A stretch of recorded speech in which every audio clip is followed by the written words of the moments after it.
That's fine. Okay. Yep. Okay. Good afternoon. My name is Butch Bateman. I'm on the board of directors of the Heritage Museum of Montgomery County. Today is May the 3rd, 2012, and we're here today in the museum to talk with two lifelong residents of Conroe in Montgomery County, Mr. Bob Shepard. Mr. Shepard, welcome to this interview. Thank you. And Mr. Eddie Stephan. Two gentlemen have known each other, I presume, for a lifetime. I've known each other a long time. long time. We'll start this out. I'll address a couple of questions to you, Bob. Okay. Tell us a little bit about yourself. Where were you born? Tell us a little bit about your family. Okay. My name is Bob Shepard. I was born May the 25th, 1935 at Calspur, Texas, which is 7 miles out on 2854. And there I was born at a mill. Yeah. And Dr. Bartell delivered me and my sister at home. And my dad had a decent job with the mill, and they furnished us a house they called the Long House behind the commissary, which was the store. And J.G. Grogan was the mill director there. He was the one that was over the mill. J.G. Horace and Paul Grogan, the Grogan family. And some of my earliest memories is of the sawmill itself, or Sure. what happened at the mill. Sure. And I don't know if I should go into the. Let me ask you a question. You said you had 9 brothers, and two two sisters. sisters. 9 brothers, 2 sisters. Are you in the middle? Are you at the top? There was 4 ahead of me, and then myself. And then yourself. Uh-huh. 3 And after you. 3 after me, and then later on I had 2 sisters. Oh my gosh. And- So you ladies and gentlemen that are watching this today, here's a gentleman that had 11 brothers and sisters, which these days, of course, is Right. quite unheard of. Right. So you came from a very large family, Yes. right? Right, and thankfully, most of my family did fairly well. Should I go into what they did or not? No, you just give us an overview. Okay, my oldest brother. So like when you were a young man, what do you recall? You recall the mill? What was your first recollection of school? The school bus that came out our way, and there was a Mr. Sweet. Yeah. That was drove the school bus, and you didn't fool with Mr. Sweet. That was his bus, and they could put you off if you did something wrong on the bus. They'd put you off on the side of the road. Of course, they probably can't do that now. No, but you didn't fool with him. But yeah, then elementary school. We came to Conroe Elementary School to Sam Houston School. Houston, right. And B.B. Rice was the principal. And I know one of our favorite things on there was you didn't fool with Mr. Rice because he had an electric paddle in there. An electric paddle. Yeah, he had an electric paddle, and you didn't fool with Mr. Rice. And but later on, I knew him after I became a barber. Right. And he was one of the nicest people you'll ever meet in your life. Really? One of the finest people that ever lived here. I can remember what he looks like. I remember the pictures in the school. Fine man. But anyway, I had some good memories of school and everything. I remember when I first started to school, I was sitting next to the door, and they had the big clocks. You remember the big clocks? Oh, yeah. The big clocks there. Hanging in the hallway. I couldn't tell time, and for some reason. And the school teacher asked me at the time to tell them what time it was. And I went out there and I looked all around everywhere, and I can't see a clock. Kids. But anyway. So how many, the school back then, it was air conditioned? No air conditioning. No air conditioning? No. You remember how many people were in your class? Honestly, I can't remember how many people was in that class, but that was, of course, we were just small children at that time. That's right. And So that building was just the elementary school? yes, you remember that. Yes, Sam Houston. Yes. Yeah. Then when did they air condition the school? No. I'll tell you, later on they did. 64.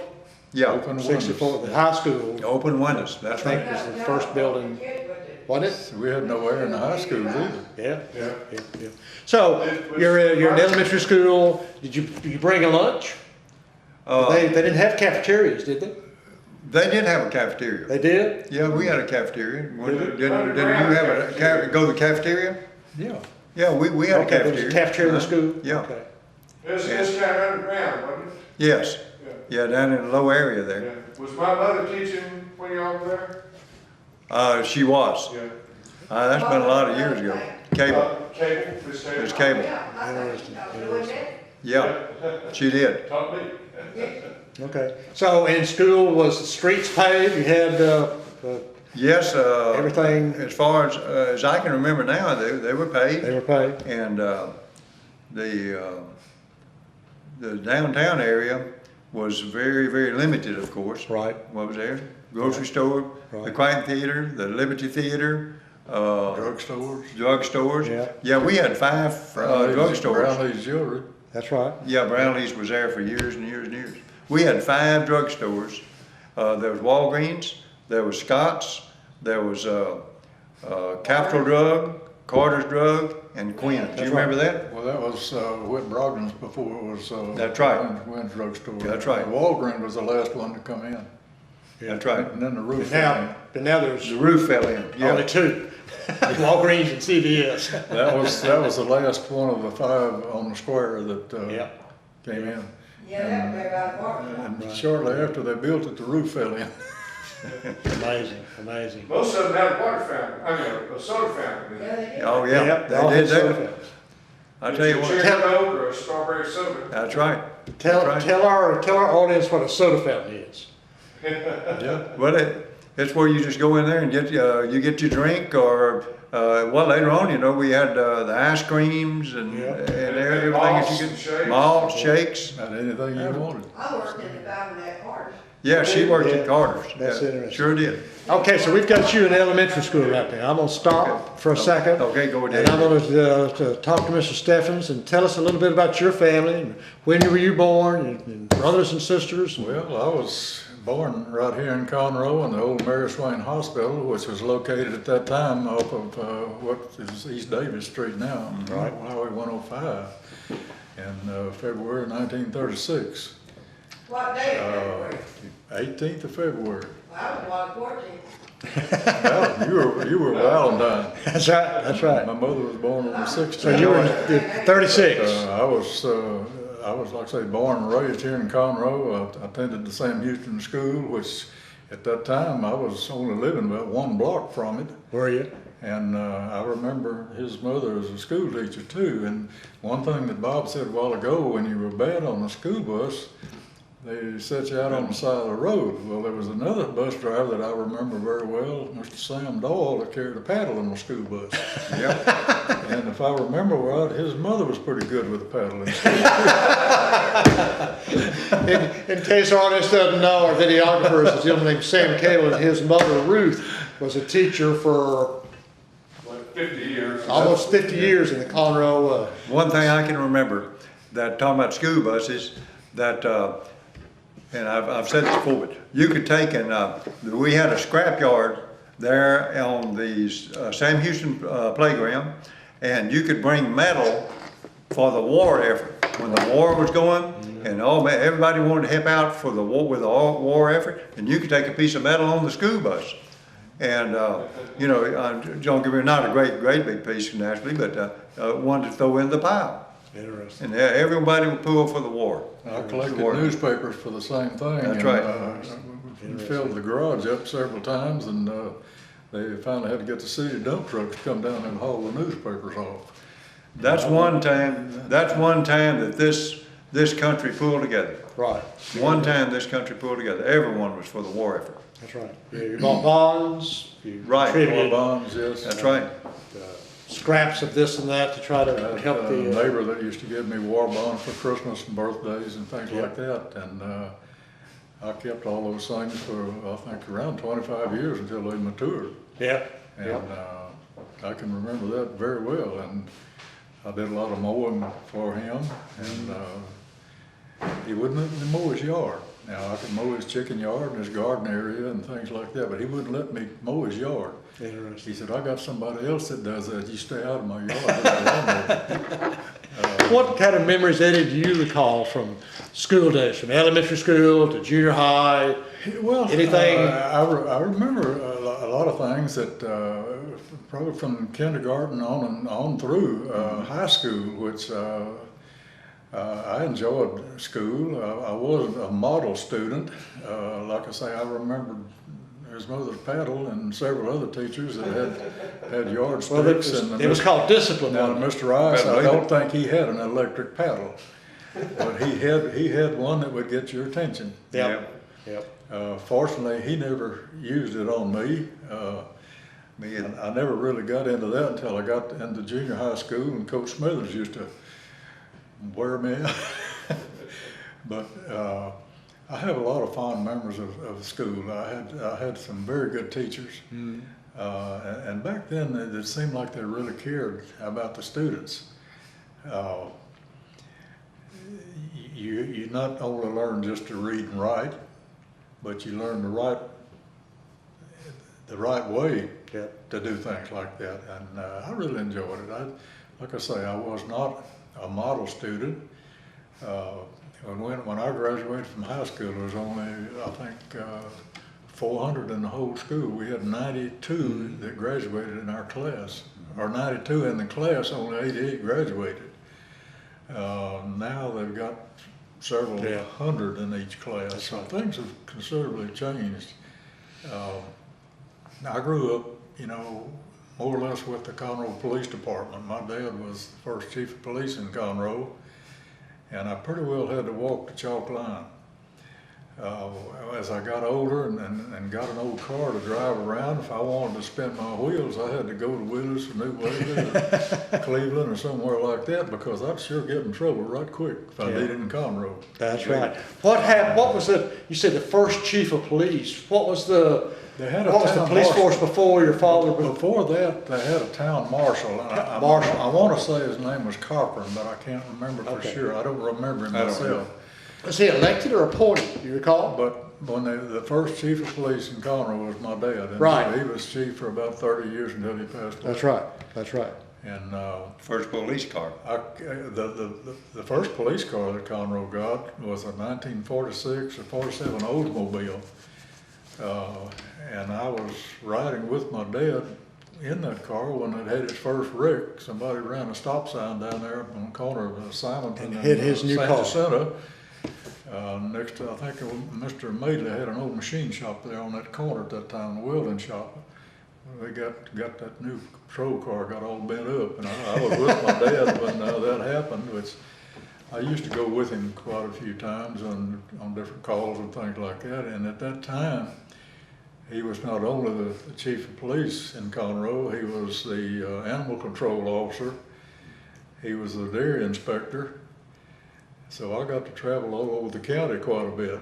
Interesting. And I come up with some old cannonballs that I found in some fields over around Montgomery. When he was inspecting the dairies, I was out roaming around the fields picking up junk iron and stuff like that, and then those cannonballs. For young men like Sam and I, we talk about discipline in the schools. We knew that our parents knew your father, and if we got in trouble, it was like, within 2 seconds, the phone would ring and they'd say, okay, send Sam home. You know what you've done. If I got whacked with a ruler in school, he knew about that's right. That's right. Home, and I got we got in trouble. I got more than that when I got home. That's right. Either the principal or your dad called the parents and said, Butch did this or Sam did this. Everyone knew everybody. They did. I mean, you could walk around in Conroe and drive around the square, and everybody you see, you knew. That's right. Exactly. Now you can drive around all day. Did you have any brothers and sisters? I had a sister that was older than I was, but she passed away before I was born. Oh, okay. So my mother and dad only had one little urchin to contend with. That was you. And they fished me out of the fish pond there at the house when I fell in. I couldn't swim, and I think one of the neighbors pulled me out another time. I was fascinated with that fish pond. And that's where the fish were. somebody wasn't watching me, well, that's where I would go. So. Tell us, gentlemen, talk to us a little bit about what you recall, what downtown Conroe used to be when y'all were 20 and 30 years old. I remember what really stands out in my mind is, of course, the Crichton Theater, and then the old Liberty Theater over there, which was one of my first jobs in Conroe. And then next to it was Creamland. You remember Creamland? Yes, sir. And then the cafe was next door to that. B&C Coffee Shop. Yeah, and then B&C Coffee, that's right. Is B&C that Coffee. Deacon's Cafe? Then it became, Jimmy Williams, and then Jimmy Dinkins ended up with it. And that was next to the old Liberty Theater. right next to the same Liberty block. Theater, Well, which the has been same torn right down. that half a block right there. That's right. Okay. That's right. Okay. So And, at one time, Conroe had 2 theaters downtown. That's right. That's Liberty right. and The Liberty. Crichton. Well, now the Liberty Theater played mostly country, cowboy movies Yeah. and things like that. Yeah. And then the Crichton Theater played the more, quote, sophisticated, I guess, movies. But I never will forget, Albert Bagley gave me a job there. You remember Albert? Mm-hmm. Albert Bagley gave me a job there when I was just a kid. And I was the happiest kid you've ever seen in your life. We had popcorn and tickets. Mm-hmm. Back then. Got to see all the movies. Yeah, I got all the movies and to see it. And then later on, I went to the Crichton Theater and ran projectors at night there. When I worked in a shop today and then ran projectors at night. What'd you get paid? At that time, it was, when I went to the Liberty Theater, it was $18 a week, best I remember. I'm trying to think that. It was $18 a week. Of course, I had, it was just a job for me. That's right. That's all I cared about. I had a little paper route at one time. Did you ever have a paper route? No, I never did. I finally had a little paper route, and I was tickled to death when I first got my bags from a bicycle. I remember that. Yeah. But But you had moved, Bob, from where you were born into Conroe in the Y'all had early moved 40s. into In the early Conroe? 40s, yeah. Okay. In the early 40s. Okay. And we moved over, at that time we moved over off of First Street, a street called Wells Street. And my wife now, she lived across the street from me.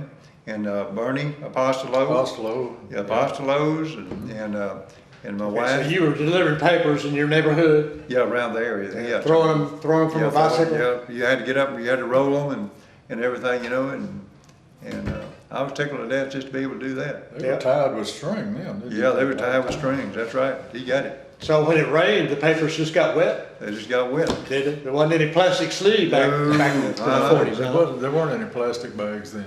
I didn't know. You got paper bags at the grocery store. You sure That's did. right, that's right. So, you talk about around the square, the business climate in Conroe when y'all were young guys. There was obviously 5 Everything drugstores. everything was Where'd you right buy your on the food? square. Where'd That's you right. go? Maybe a block or two in one direction or the other. Yeah. And, What about grocery stores?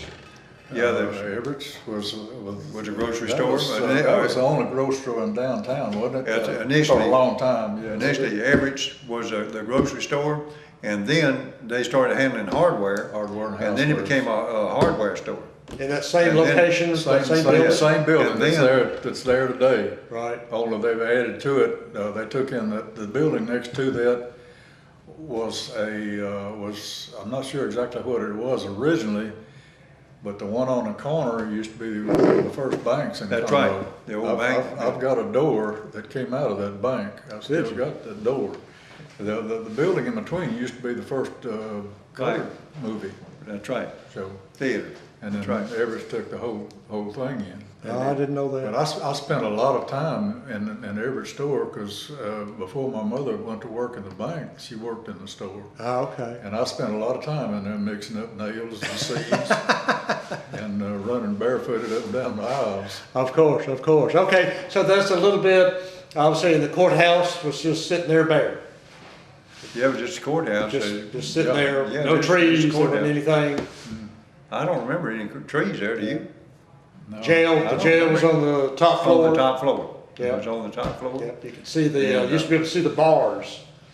Yeah, about the county jail there, you could see the bars, you could hear the prisoners hollering at people down on the street and That's right. things like that. That's right. That was the only jail in the county. In the county. Another thing Until too the- is that till the old city- clock. city Remember the built it. clock? The clock. on the, yeah, Yeah, the big yeah. clock that didn't work half the time. Yeah, that's right, that's right.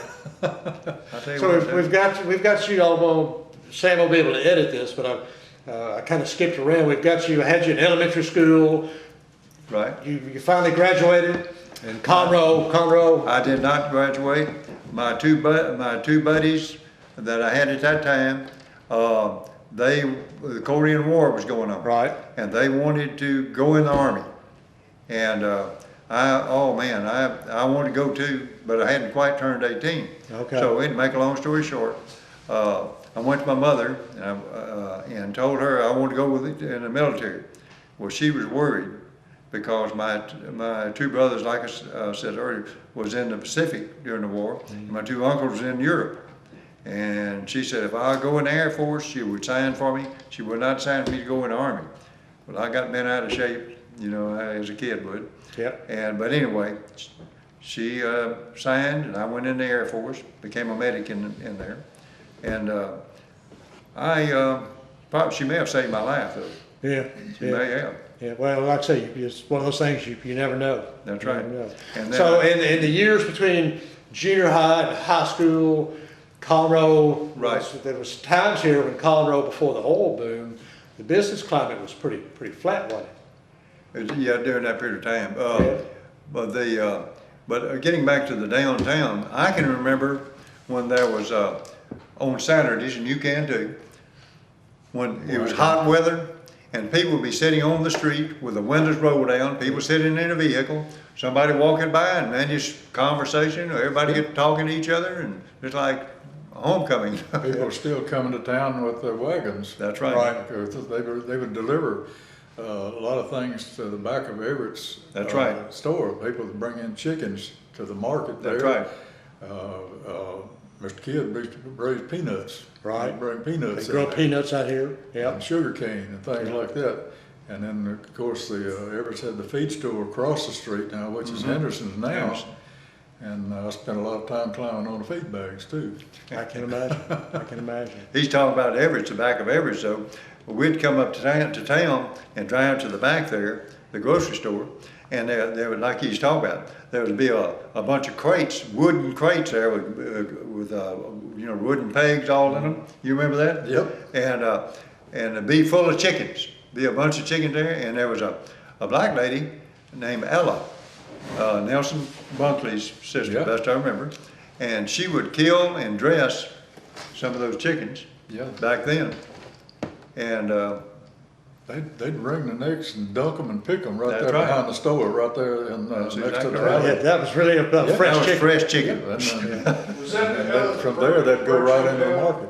Pork work. Was that, did she work at the Birch Hotel, Ella? She was she might have. She was a real slim black woman. Wore a dress all the way down to her feet, and that's probably who that was. Interesting, interesting. Yeah, that. Eddie, that- what happened when you left school? When I left high school, first I went to college. You remember how many people were in your class? When you graduated? in high school? Yeah. We had 92 in the class, and I think we had 88 that graduated. And then And that was 1954. that was in 1954. And Okay. from there, I went to Southern Methodist University, and then I dropped back to a junior college the next year. And I started my third year, and I got real smart, and I quit and went to work. Ah, yeah, that happened to a lot of us. And right place too. I went to work for Champion Paper Company in Pasadena. I didn't live there. I spent the week that I was working down there, I lived with my aunt part of the time, and eventually when I got married, I moved down there. But you don't live in Pasadena, you survive. That's right. And all my days off, I was back in Conroe playing golf and visiting with all my friends in Conroe. I never lived down there. Never lived down there, but And then I came back and eventually went to work for Shell Offshore, or Shell Oil Company here in the Conroe field. And then after that, I went offshore for Shell and I spent about 30 years out there. You got the right nail there. That's one thing that I didn't get to do. I didn't get to belong to any civic organizations here in Conroe because I was offshore a week right. in another world, totally different lifestyle. That's right. And I couldn't belong to anything, being here a week and gone a week. That's right. And that's one thing that my dad belonged to the Lions Club for a number of years. That's He correct. was district governor to us years. too for a long time. That's, And he and your dad were very good friends. that's very, very true. But I never got to belong to any civic organizations. And as far as giving any input to the city of Conroe and giving back something to the city, I never did get to do that. Before I retired from Shell, I went to school in Louisiana and for a first responder and EMT school. Now, why Shell sent us over there instead of Texas, I don't know, because I was working off the Texas coast. Well, when I retired from Shell, I came back into town living all the time, and I wanted to get involved in medical response and things like that, so I got in with the Grangerland Fire Department. Well, Texas didn't recognize the certifications for Louisiana, so I had to go back to school again to certify in Texas. And up until a year ago, I ran medic calls for the Grangerland Fire Department. And it got to the point where I got so deaf I couldn't hear what people were telling me. Yeah, And to me, that's playing with somebody's life. yeah. And at this point in time, I was too old to be running up and down the highways at night with red light and sirens, so I finally had to give that up. Did you have Don Granger sitting next to you over there to tell you where to go? Don Granger and I served on the board of directors for the ESD 9. I served with Don for 13 years on the board of directors for the Grangerland Fire Department, ESD 9. Yeah. And I gave that up because I got to where I couldn't really hear what was going on. And if you're in a position like that and you don't know what's going on, you don't need to be there. That's right. That's right. And I was sitting right next to the board president as close as I am to you, and I couldn't understand a lot of what he said. So I had to give it up. I finally gave it up. Bob, you went off to the Air Force, and what happened in the Air Force? I became a medic in the Air Force, and I was stationed over Shreveport, Louisiana. Yeah. And ended up in the hospital there. There was a guy that had a barber license, and the hospital commander gave him permission to have a little shop in the basement of the hospital. And he asked, we'd talk back and forth. He asked me what I wanted to do, and I said, well, I wanted to go to South Texas in Houston, got out on a GI Bill. And he said, well, Bob, what you need to consider is to go to Barber College along with your GI Bill. And I'd married by then. And he said, that'll help you, you know, go with your college and everything. I said, you know, it's a good idea. So I got out and went to Modern Barber College in Houston. And then, by then, I was going to South Texas down there. But anyway, by then we had a child. And one of my children had a medical problem, so we ended up moving back to Conroe and went to on South Pacific Street over there. And I started barbering here in Conroe at where I am now. I barbered there. When did you open your store? I bought that shop in 1974. 1974. But just before that, I did have another shop, which was across the street. You remember Across the Buckshot street. Smith? Across the street. Buckshot Smith. Yeah. And, What was it? Buckshot Smith owned the Yeah, shop that's what over they there call across it. the street. Across the street was From the where Domino I- Hall.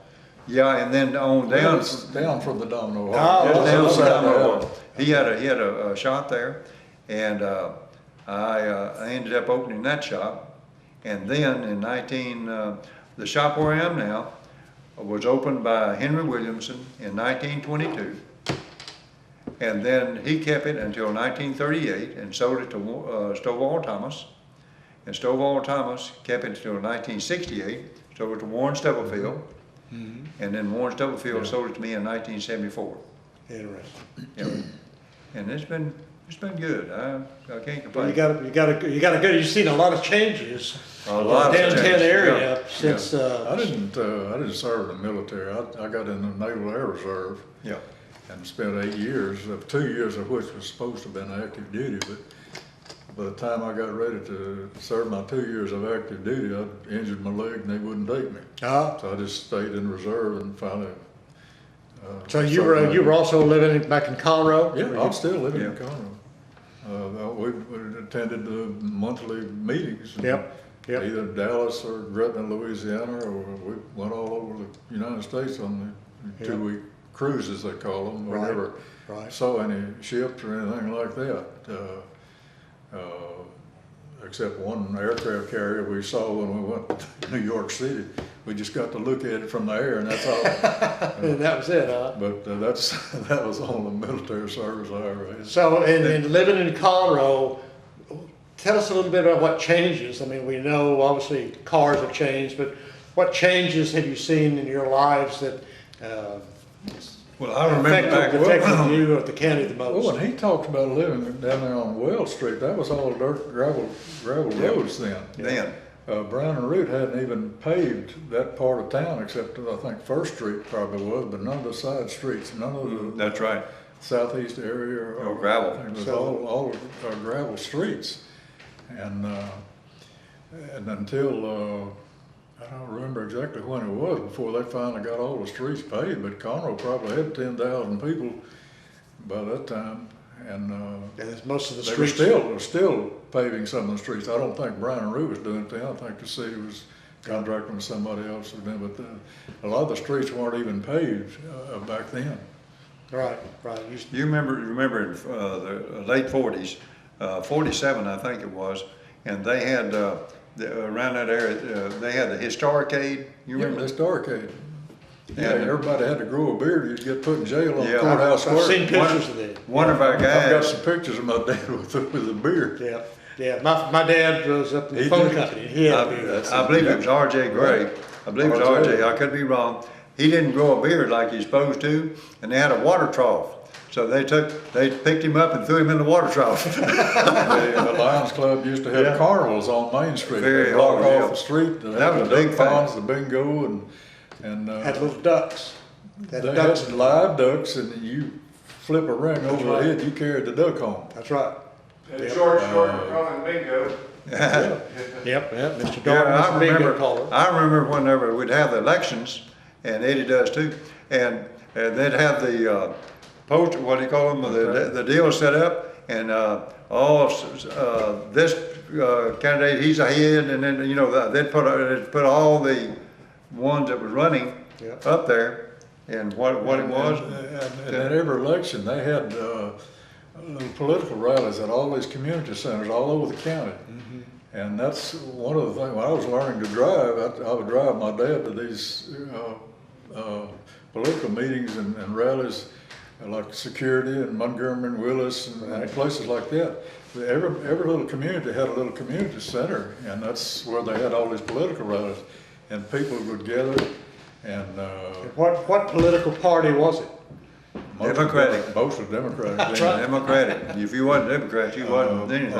My dad ran for sheriff that particular year, and there were 11 people in the sheriff's race in Montgomery County Yeah. at that time. We had Wally Wilkerson interviewed, and he was telling about trying to get the first Republicans even on the ballot. Yeah. And it was. And that's one thing my dad told me. He said, "Don't ever get mixed up in politics." Sometimes, of course, we're on the film now, but sometimes I'll tell you my watermelon story now, man. I'll tell you what. Well, everybody used to go out and steal watermelons. That was a given. Yeah, but this was a whole I hid different a ball bunch of them game. under Sam Haley's house Oh, when he lived Well, I'll down tell you there what. on Thompson Street. The house was up off the ground, and Sonny Stillings and I would go swipe watermelon from one of his uncles that had a watermelon patch out there right. on Old Montgomery Road. That's right. And hide them underneath Mr. Haley's house. Mr. Hayes. Also, in this particular case, we was out there getting those watermelon and everything, and the guy, we rode our bicycles out there and had this big deer-proof fence. You remember the deer-proof fence? Yeah. And Not kid-proof. no, he was doing this when he was going over the top of it. But anyway, we came up on this thing, and there was a rack, some racks there, and there's a bunch of watermelons on these racks. And I said, oh man, we couldn't wait. We got over, we busted some watermelons, started eating them, And I was eating this watermelon, there's a cut ant trail going away from where these guys were, and I was following that thing, looking at it, just a kid. And look, I heard this yelling and carrying on. Now, what in the world? And I looked back, and they were hitting that fence, and man, they was giving it this. And they were jumping over the fence and everything. I looked down, there's a Model A coming at the end of the street, the deal there. I ran for that fence, threw the watermelon down, ran to the fence and hit the fence, and just by the time, don't you climb that fence. I said, oh man, am I get shot? What's gonna happen to me, you know? They had already gone. My buddies, there's four of us total, we'd already gone. So he said, he was really upset. And then he kind of cooled down. He was picturing I was a kid, you know. But anyway, he said, I'm keeping your bicycle, and I want you back. It was getting late. I want you back here in the morning, and you're gonna load all these watermelons up, and you're gonna take them to hogs. And I sweated all night long, because you're talking about penalty. If my dad had found out about that, I'd be in bad trouble. That's right. Yeah. And I got up early the next morning and told my mother I was going to see my buddies, and I went out there, and he knows where it is. It was the other side of the river, you know, on the left-hand side of the river. Well, he gave me a wagon with a leather thong in it to go back and forth. I was loading, they'd fall off, and I'd load them, and they'd fall back and forth. I was sweating up the storm. And I was just about to finish, and I looked up on the porch, and there was a guy with a big hat on and a hog leg on his side, standing there looking at me. I said, oh Lord, I'm going to prison. So I don't tell him what's going to happen to me. It was Hoss Anderson. Hoss Anderson. I didn't know that he had anything to do with the deal, but you know about that, don't you? And he said, Shepard, come here. I walked over to him. I said, oh man, I'm gone. That's all there is to it. Yes. He said, if you ever want any more watermelons, you come here and tell Mr. Bill Nosky. You come here and tell Mr. Bill, and he'll give you all the watermelons you want to eat. But don't you ever pull this stunt. Boy, I promised I have. And I said later, the good thing about it is, the bad and good thing, I should say, is I got caught, of course, but the best thing about it, my dad never found out about it until I was grown with kids of my own. Then you can tell the story. Oh yeah, I could tell you. A while ago, we were talking about when something happened in the school, your parents knew about it when you got home. Yep. That one night that we got a bunch of watermelons from Mr. Talley's place, I believe it was, and hid them under Mr. Haley's house. Well, I had a curfew. I had to be home by 11 o'clock. Well, I made my curfew. When I walked in the back door, Dad hollered at me. He said, how many did you get? I said, 23. There wasn't anything else said. Why did y'all go hide them under Mr. Haley's house? It was cool under there, and there was plenty of room, and he didn't mind. Okay. We'd get them out whenever we needed them. David Haley, one of Dr. Haley's sons, was in the bunch of us watermelon thieves at the time, and of course, Conroe, Montgomery County in that era was very agricultural. There was very much a lot of crops being grown, a lot of sawmills. Yeah, man. Now you can't hardly find a watermelon patch. There were a lot of them in the county, and used to you could drive down any country road and buy watermelons. Everyone there was selling watermelons and different kinds of produce. That's right. You can't find them anywhere anymore. No, you can't. Yeah, They're hard to bring them. I guess you can find something I'm over talking there. about big watermelons, not these little things you buy in the store nowadays that pay $20 for. Yeah. You could buy a 70, 80 pound watermelon for $1 or less. Yeah. What Mr. Bill Nosky was so upset about, we didn't know it. We were kids. That was his seed melons that he had stacked up there on those racks. And man, he was hot. Yeah, one of the fundamental changes we've seen in our short lives, and especially in your lives, is the change from agriculture Right to downtown. service, where instance, people don't grow their own crops anymore. Where the city parking lot is now, that there's been so much controversy over, that used to be Moon Sand and Gravel's place. They had big piles of sand and gravel right there where that parking lot is now. Moon. And we get out of the movies on Saturdays, we'd run down the alley and run and climb on those piles of sand and gravel till a little guy they called Shorty that stayed in that doghouse come out there and run us off. they unloaded that sand and gravel right there on Pacific Street. Yep, yep, Along where the Baptist church is now. yeah. Along with the logs and things that they loaded on the cars, and that was hard to drive down that street half the time, because always log trucks and gravel trucks and dump trucks and drag lines right there. in the Well, street. obviously, you know, as you gentlemen were growing up, there was Highway 105, and there was obviously. Highway 105 didn't go much past where the I-45 is now. Yeah. It was all dirt road out that way. And when they first built Highway 105, of course, it's a big wide dirt road up and down the hills, and they didn't even have the bridges built on White Oak Creek and some of the other ones down there. And we'd ride out there, and you used to be able to find arrowheads on the side of White Oak Creek, and little springs that used to run into that. That's where the Indians would camp. There wasn't anything past where I think was that Alligator Creek right Alligator there, where Creek. right now. There was nothing out there. That was out in the country. I mean, but wasn't there a path to go to Montgomery? Wasn't there a trail from Conroe to Montgomery before? There was 105? one. Montgomery. Conroe, Montgomery, old Montgomery. Yeah, the old Montgomery okay. Road. That's Major 24 was Yeah. the old Where you live. Montgomery Yeah. Road, yeah. Yeah. Well, what from, Yeah. the old Montgomery Road, 105 goes around, makes a circle, goes around and goes back. That was all just gravel road out there then. Yeah. That was all gravel. Yeah.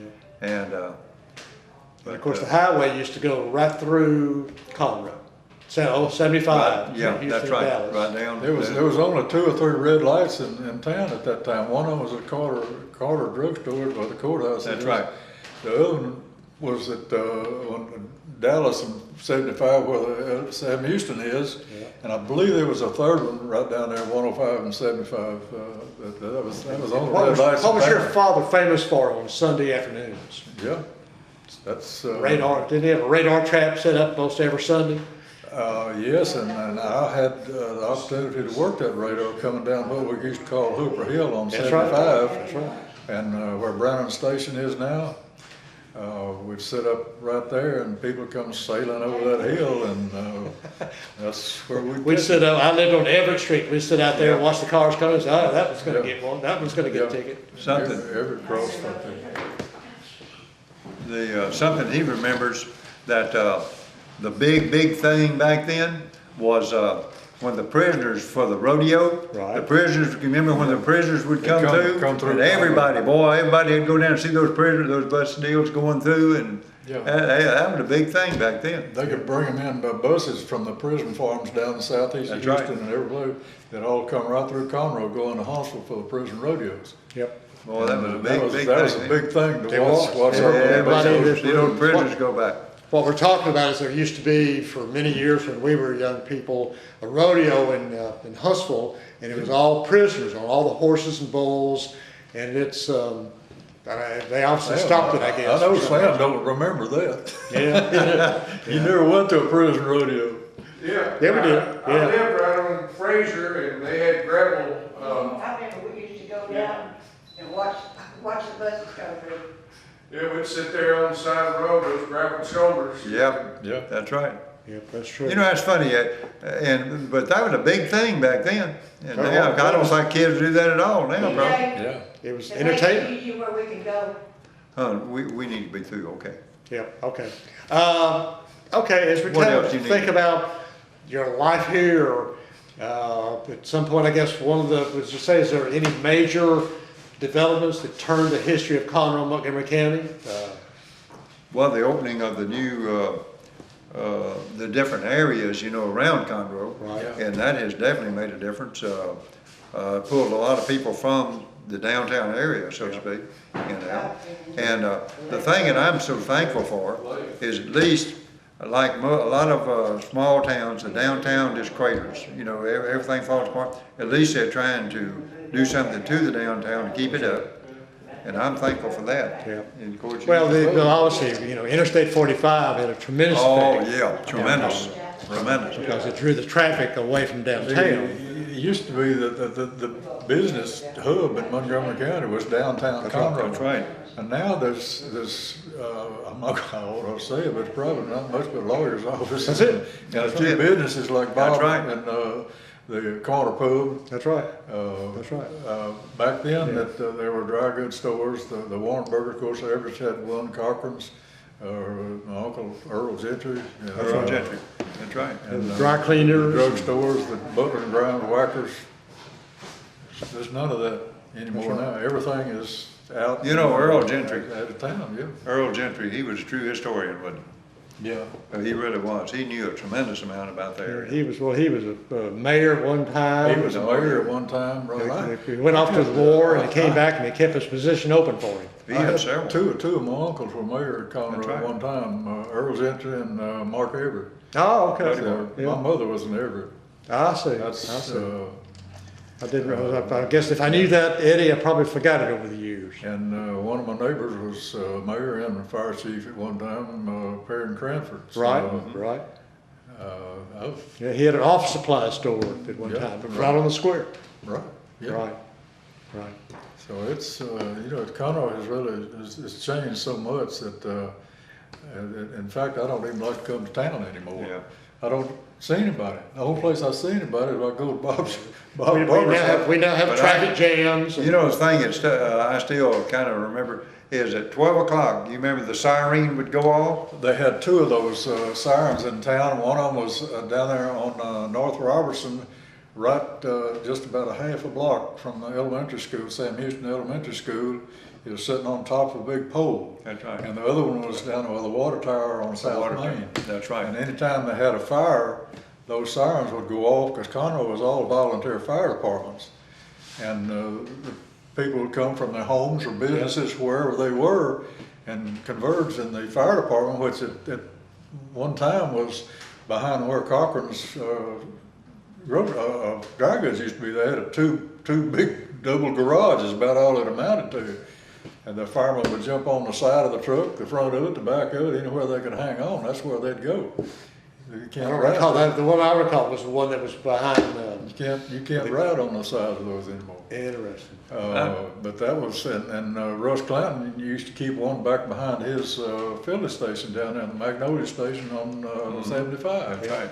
That used to be the old airport crash truck that he kept down there. They had In that era, everybody pitched in together to make the town work. It was a That's right. community fire department, Yep. all volunteer. Right. Yep. Was it They across the had street no from the post paid office? firemen. Was it across the street from the post office? the fire Yes, department? right across from the, well, it used to be the post office, the city, Conroe City Hall is there now. Yeah. But right directly across from the city hall, that, I think it's a Moreland building now, the old one burned. That was where the Conroe Fire Station was, and on the corner where Cochran's was the city hall. They had one side was the water department, and the other part was for other city functions. Dad's office was back in the back there. I got to go. That's, Okay. Something I do miss, and I reminisce about that all the time, where the feed store is there. You remember the old turnaround? yeah, the roundhouse. Yeah, the roundhouse. Railroad roundhouse. Yeah, was the steam your engines feed would store. come through, and they would have to come there, and then they'd turn them around to go back the other way. Yeah. And I'll never forget, we lived on South Pacific Street by the railroad, and of course, steam engines would come by all the time. And then all of a sudden, they started having the diesels come by. I Yeah. thought, man, oh man, what's happening? We didn't use steam engines, did it? Conroe used to be a stop for the trains. Yeah, Yeah, they had that roundhouse, and then right down from that, going west on the used to be the Santa Fe track, they had a water tower where they had actually filled, Yeah, that's right. steaming with water. Sure did. But they'd come in there, that roundhouse, they had several bays, and that engine and tender would pull in that thing, and they'd turn that thing around the other way if it wanted, if it was fixing to leave, turn it back around, go back the other way. They had another track this way. If it was one on the Southern Pacific track, they'd turn it around and hit it back the other way. So, That is something. but yeah. that was a pretty busy place at one time, and it was something that the kids loved to see. Sure. I thought it was great. I hated to see, and the old Lewis baseball park. Yeah. Man, I hated to see that go. Man, Yeah, you lived that right was, across the track. from yeah, that. man, that was some of the best. They had some great games there. Semi-pro baseball Yeah, was semi-pro. really something. Oh, they had some of the best there. Dolly Gray and Yeah, Dolly. yeah, They had a really good baseball team. That was That's a great group. that was something that really drew a crowd. The baseball game, yeah, The because baseball it's game. just, as you have, before everybody would sit around and watch TV, they used to go. Yeah, my neighbor there, he handled the peanuts and, the peanuts and what have you, and, Yep. and your concession, that was great. Yeah. That was something. All right, gentlemen, let's kind of close here. We could talk probably for hours and hours. Well, one more thing, let me Sure. say one thing. Sure. The baseball park, we live right there at it, and when they knock foul balls, they would end up, we could take them back and they'd give us a nickel. We thought, boy, that's the greatest thing in the world. So you got a nickel for foul balls. Yeah, we wanted to bring them back, you had Yeah. to bring them back, That's And interesting. what it was, I guess, is to get us to, Well, make sure obviously, that, baseball costs more than a nickel, I guess. So. they did. They didn't have any parking lot really. They No. had people parked in the trees, and a lot of the foul balls would come out right in The old Lewis baseball windshield and cars and everything. I mean, that was just part of it. Yeah, I can remember when they had that historic deal, all the wagons and everything came down, they went into the old Lewis baseball park, made the circle all the way around, and then came back out. That was something, that was a good time. Good, good. My dad In closing, gentlemen, anything you'd like to tell to the next generation that's going to follow us after we pass about? Progress is fine, but if people that lived back then in New Conroe like it was then, you'd like to see it back that way. Yeah. Yeah, the friendliness. The people that are running our city now, the mayor and the council, are doing a wonderful job. But I still like to see it back the old way, where you could drive downtown and know somebody. That's right. That's right. We've Yeah, grown. and pretty well anything you needed, you had downtown then. I'm talking Yeah, about as far as groceries. It was all anything. right downtown. It was all right Anything you downtown. needed. Clark Bottling Works was over on Pacific Street behind That's where right. Southwestern Furniture is now. That's right. That's right. McGee Hotel, places like that. Yeah, the McGee There's Hotel. Everything. That McGee Hotel. Blacksmith shops. You remember the McGee Hotel? They had a family style meal there right. that you could sit down and just pass the plate around. Yep. Yeah, that was great. Yep. It Then they built the Conroe Hotel, and we thought we were really High sophisticated then. Yeah, we was at High Cotton. One of my uncles actually owned a Conroe Courier at one time, Leland Everett. Oh, Yeah, okay. Yep, Okay. ran the Courier for a short time, and then The Montgomery County News was around the corner too. Remember right that? Yeah, there. they used to have two Yeah. newspapers. Yeah. Yeah. Yeah, And, Conroe used to Myron have two Coleman. newspapers. What was Myron Coleman's brother's name? You remember? And Myron Coleman, he had the Montgomery County News, wasn't Yeah. he? Right around the corner, facing the railroad track. Right. Of course, that's all parking out there Yeah, now. and then Clark Bottling Works was in a building right next to that on one side or the other, I can't remember now. They bottled Red Rock Cola and Squirt. Yep. Yep. He had the best franchise in town because everybody wanted soda pops. Didn't call them. And then they had RC bottling plant. Yep. Did I ever tell you about the That's time? Did I ever tell you about me buying the books? I probably told you that, didn't I? Did I ever tell you? I was walking home, and Mr. Harris had that resale shop around facing the railroad. And I walked by, and I would talk to him, and he had all kind of old guns around the wall and everything, old guns. No telling what those things be worth now. And Bob, come here. He said, "You like to read, don't you?" I said, "Yes, sir, I sure do." He had a box of books, and he said, he told me how much he wanted. I can't remember now what it was. I said, "Yeah, I want them." So I took them home. They had 2 books on the Mexican Revolution. They had some other little books, but they had one book in there of the Titanic. It had a cloth cover on it. And it had a sketch on the inside of what the ship looked like and what the iceberg looked like. Right. I had at that time, I didn't think anything about it. I had it, one of my aunts had a medical problem, and she wanted to read the books. And so I carried them over there to her house, let her read them. Well, I didn't think anything about it. I forgot it. She passed away. And I never got that book back. And he's still upset about it. Well, let me tell you what, that was one of the original books on the Titanic. Was it? I'll tell you what. How many years has that been? That back in the 40s. Yeah, I was going from town. All right. Bob, anything else you want to impart upon the future generations? The main thing is, appreciate the time that you're living in, but you can, I can always reminisce about what Eddie said. That's right. The good times. That's right. You know, when people would take the time to talk to you, hey, how you doing? Yeah. And We were, really, we were a smaller community. yeah, if you had a problem, your neighbor Yeah. would help you. Yeah. And now, I've said this a while back, seems like sometimes you, now you go down the road and, here, and it's sad.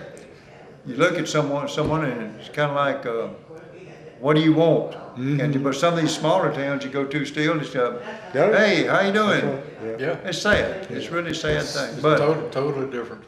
Well, we're you know, Conroe has blossomed because of the airport and the lake very much so. Yeah. and I-45 or proximity to Houston. When the Navy turned the airport over to the county in the mid-40s, my dad and my uncle took it over. And I learned to fly when I was 13 years old. Oh my gosh, couldn't drive, but Never you got could a fly. license. One of my uncles was an instructor, and then he taught a number of the people here in Conroe how to fly. The fire chief here in Crampton Right. was one of them, and several of the other businessmen here in Conroe. They all learned to fly. We had a charter service, an ambulance service, and 5 You just planes. drive out there to the airport and hop in your plane. After school in the afternoons, I'd go out there and clean up planes and get to fly with a lot of the people, the students that were Right. flying. And, Right. Let me tell you something we were talking about. never got a pilot's license. This You gotta fly. I learned to fly when I was 13 years old. Eddie, I think it was in there. I don't remember if you was in there or not when we were talking about the old well that was in the back of the shop. Well, you was in there, wasn't you? Yep. Yeah. I wondered what was thrown in that, where that old well was. Gosh, no I telling. wondered what was thrown in that hole. As big as it was, it could have been Yeah, could No be. telling. lots of things. You can say that again. Yeah.